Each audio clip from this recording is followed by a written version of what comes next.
Jeg tænker tit på, om han havde planlagt at forsvinde den dag. Eller om han bare kørte på arbejde som normalt, og besluttede sig for at dreje til højre, ud mod skoven, stille bilen, og så gå ind. Han havde i hvert fald ikke taget noget med sig. Udover det tøj, han havde på, nogle snacks og lidt vand.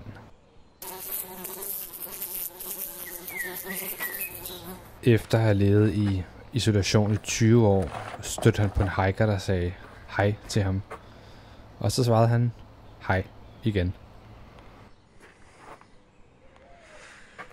I 27 år levede han på nær det enkelte hej til en hiker i komplet isolation fra resten af samfundet.